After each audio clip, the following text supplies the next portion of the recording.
Hello, this is Pillow Talk with Molls. So as you can tell, I am in my bed with my pillows. There is something right above me right here, and it is in fact a fort that I have made, and also I'm holding up with some Christmas wrapping paper. So I'll have a tutorial on that later.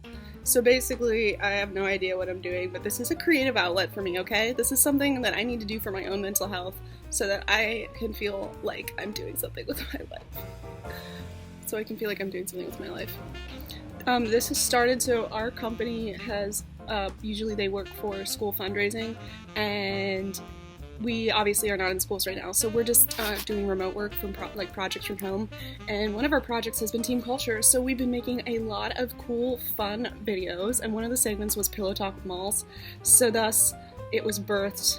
I needed to make this into an actual thing, mostly because my friend Jason made a intro segment for me that you've seen at the very beginning of this, and now I was like, what else? Like, this is gonna go to waste if I don't make an actual show out of this, you know? We're not, spending any money on gas right now, so thus, I think it's a really good time to be spending money on matching pajamas or whatever else is good for your mental health. Mine is, for some reason, matching pajamas. So as you can see, first of all, I have this tracksuit on right now that I got from Shein, and this is from Target, this cool little matching pajama set. My quarantine look has been lots of matching pajamas, but also I've had a little dose of acne, as you can see, very cute. It's okay though, because we have been given the order to start wearing masks, and I just want to say I don't have a mask. I don't have a real mask because everyone's, in America has bought them out for some reason. But I do have this. I also realized that the title of this show may be trying to insinuate something to some people, but you y'all just need to purify your GD minds, because it is not at all insinuating anything other than pure fun. Pure fun meaning I am going to be interviewing my friends about pure things, okay? This is a Christian program. So today I'm going to be interviewing my friend Sherryl. Sherryl is probably one of the coolest people I know, the coolest Christian cat out there. And she is a musician, and also she has been doing something over the course of the past couple of quarantine weeks called Quarantivities.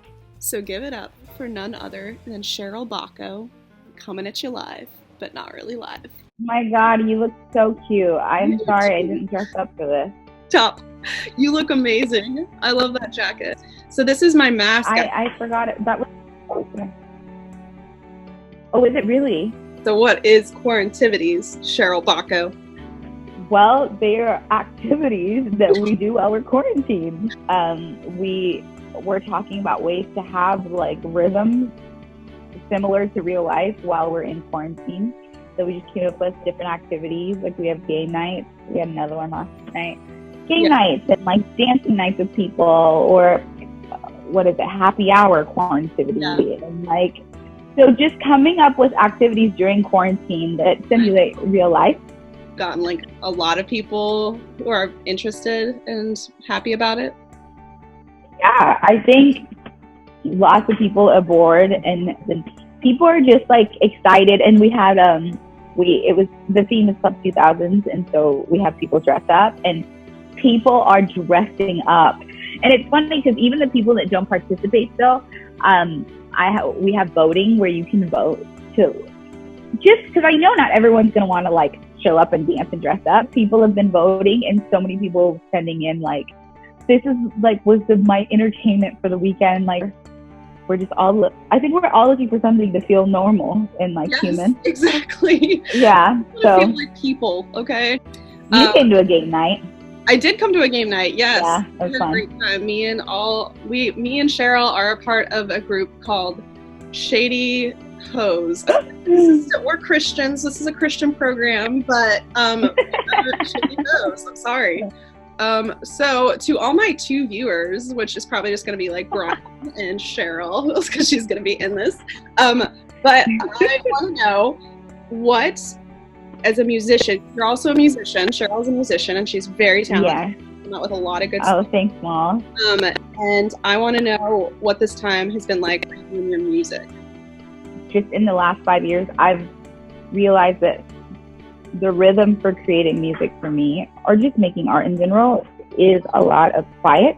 Like a lot of rest and quiet is where, because it's where I'm forced to like actually get in there and the noise stops, and then I have to figure out like what I'm actually feeling and what I'm actually struggling with. And then from that place usually comes music, you know, like because it's like a truthful place.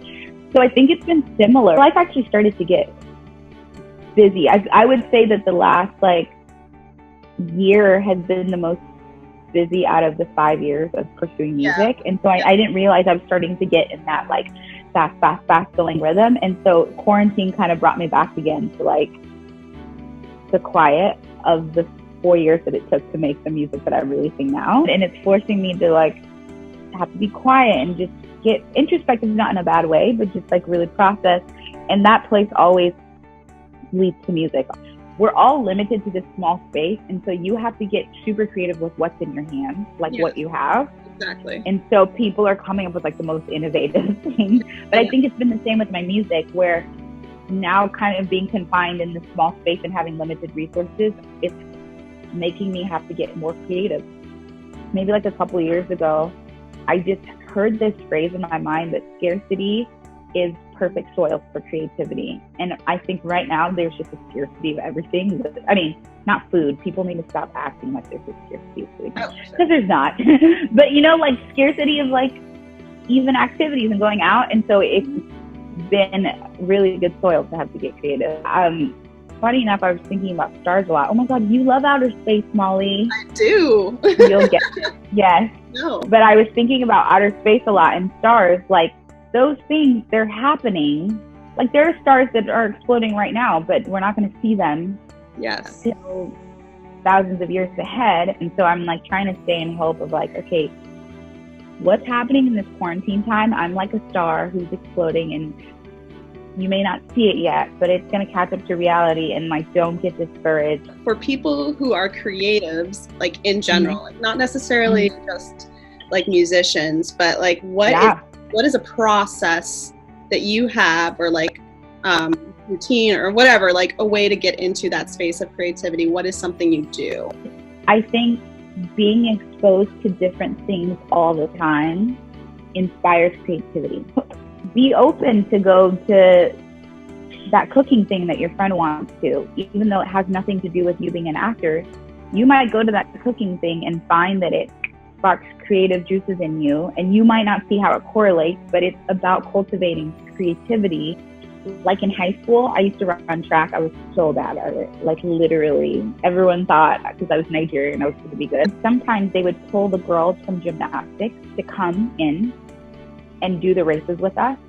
And what we like specifically trained for all this time, they would come in and be better than us in 1 week of practice. But then I realized like over the years, they were training different muscles in their bodies, specifically just training the muscle, like the essential basics of their bodies. And so when it came time to do a different activity, they still had the muscle that was necessary for it. And I realized it's the same thing with creativity. It kind of gets foolish if you're only training for track. Like, well, I'm only going to be a musician, so I'm only going to listen to songs, and I'm only going to, but it would be wiser to actually just train the muscles, the muscle of creativity in general. Play with kids. They're so creative. You know, like go to shows. They're so creative. Choose a creative outlet that's like completely different than the thing that you want to do. Explore all of creativity. And don't do the same thing every day. How have you practiced just being in connection with others and also in connection with God? I try to at least every day have an intentional human interaction that I have planned. I literally have a list of people in general that I want to connect with, and then every day just trying to do like 1 or 2 of those. My connection with God, I think I've try to make space on my walk. Like I think in my regular life, I try to make space to connect with him, and not just in the quiet, but like in what I'm watching. Like, I mean, I don't sit and pray before everything, but just making the space like, oh my gosh, if today is a Netflix kind of day, I'm making space for you to speak to me through anything that I watch today. Like, just connecting with him by being human. Like, you're invited into all of it. Getting really, really, really, really honest with myself has been important in keeping that connection with the Lord, because it's, I mean, he's so nice. Yeah. He's coming into what I'm letting him into. I'm trying to be better. I watched a movie, or a video on Oprah, and she inspired me to ask good questions. So stop it. The video at the end talked about this website for people who need therapy, but like at a cheap price, which is me right now. It's a website called BetterHelp.com. So I started using it. I know. I've never been so grateful for having a virtual therapist. Oh, technology's sake. I know, it's actually a beautiful thing. And I feel like in this season, strangely, I'm more connected with people than I ever have been, like, or at least in a long time. Even you doing this and asking me all these questions did something for my heart right now. You know what's so crazy? It's like little moments like this on a Sunday morning at 11 a.m. You have no idea. You can do something big enough to shift someone's whole life. 100%. If I ever wrote a book or some way of chronicling like my story in that journey, this morning is like such a significant marker of that. Whereas most people, oh my God, I'm literally gonna start bawling. Listen, it's like one of those things where it's like most people might think of like church not being around right now, or something that would like deprive you of like a connection like that. But that's what is like the beauty right now. Hopefully on the other side, people will look back and say, oh, like there was a lot of, like there were small gifts in every like little part that I looked at. Which I think is the biggest challenge, to be able to find the gifts in seasons that don't feel like gifts. Funny, one of the verses I was reading this morning, like it basically said, this is God's will for you. Rejoice always, pray without ceasing, and ceasing, and give thanks in all things. And I was like, wow, this is so simple. Right now, God's will for me in quarantine is rejoice, pray without ceasing, and give thanks. And that involves what you're saying right now. It involves like finding the little gifts. There's such an option today to take this conversation as a gift, and for the rest of the day, rejoice for what beautiful thing just happened right now, and give thanks for Molly and all that God spoke, and then pray.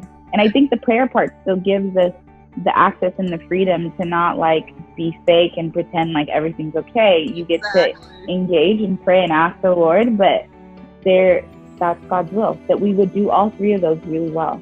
I love that. I love you, Molls. Thank you. I love you too. I'll see you later. Happy quarantining.